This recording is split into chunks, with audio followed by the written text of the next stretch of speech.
Hey, this is Elliot Fishman. I'm live. I'm live from where am I? That's a good question. I'm at the Waldorf Astoria in Las Vegas. I'm at the ESICT meeting, and so I'm with Charlie White and Linda Chu, and I'm up in my room now. Not too shabby a room.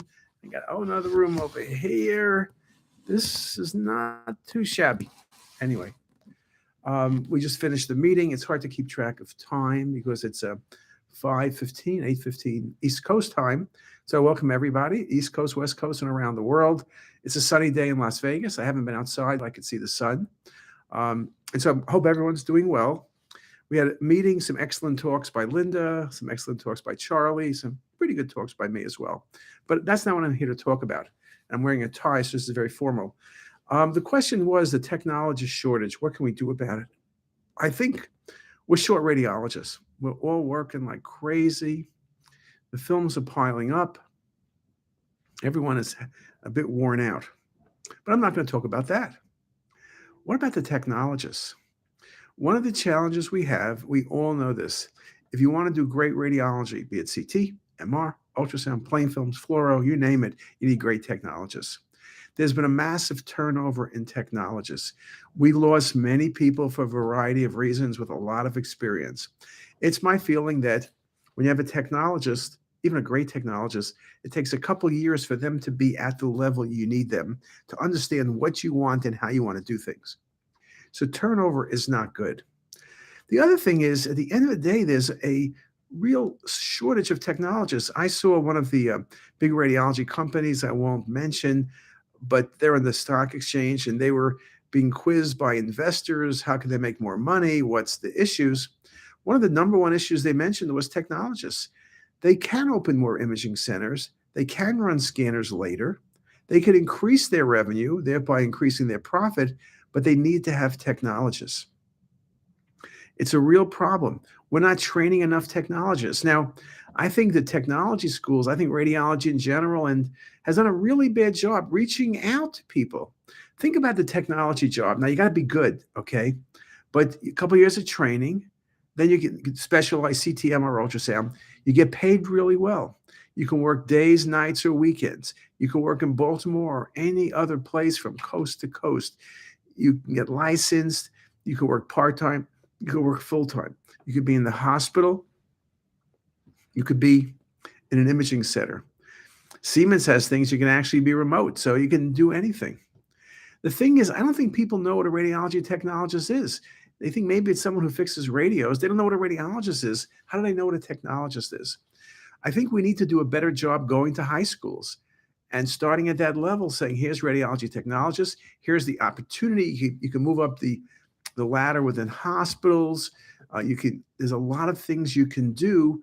It pays well. It's flexible. Pays a lot better than 90% of the jobs. It probably pays twice what a teacher gets, but you have to work the summers. But there's so many good things about it. You get to work with outstanding radiologists. What more can you ask for? But in all seriousness, it's something we need to address.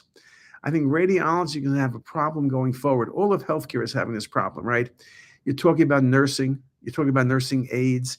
You're talking about an older population which needs more healthcare, but you don't have the people to provide that healthcare. What are you going to do? I think we need to be really addressing people early in their schooling about the opportunities. It can't be this nebulous thing. It needs to be very, very specific. I think radiology schools need to be at some of those meetings that high schools have for colleges, where they learn what they can do. Just like nursing has done a pretty good job, though nursing still has tremendous shortages because the number of nurses you need has increased. The same thing with technologists. We have more scanners. We're getting more scanners. Volumes are increasing. Older population. Yes, you can be more efficient, but it's only so efficient you can be. You need to run more hours, more scanners, more places. You need more people. There's no way around it. I'm asking you, we speak to a lot of technologists in the US and elsewhere. What do you think needs to be done? What solutions do you think we can do to increase the number of technologists? It has to be we need to train more. Simply moving people from hospital X to hospital Y is not a solution to the problem. I think you need to figure out how we could change the number of people becoming technologists, how we can really teach people about the opportunity and really change how we do things over the coming years. So I'd like you to tell me what it is that you can do. We're on YouTube Live. I know you can't live tell me what to do, but send me a note. Send it to YouTube, send it to CT is Us, send it to Facebook, any of the places you find us and see us all the time. And let us know what you think. What's worked well at your institution? What hasn't worked well? I think techs need to be treated with respect. That may be a good thing. I'm in Las Vegas here. We used to have techs come to meetings. I think there's one tech at this meeting. Now everyone's short-staffed. It's hard to send people to meetings. Everyone's quote unquote economically challenged. It's hard to send techs to meetings. We ran for many years tech meetings where we had 500 people for CT. So I am not putting a lid or boundary on what things you can think of. So I'd like you to tell me, whether it's those Hopkins people like John Biachino or Rich, to tell me what they think, or anybody. What ideas do you have to increase the pool of good technologists? How do we train them? How do we recruit them? How do we make them succeed? Because if they succeed, we succeed. If we succeed, the patients benefit. At the end of the day, we're talking about patient care. We're talking about doing the right things for our patients. How do we do that? That's the question. That's what I got to say. Hope everyone has a great day, and I'll see you later. Bye.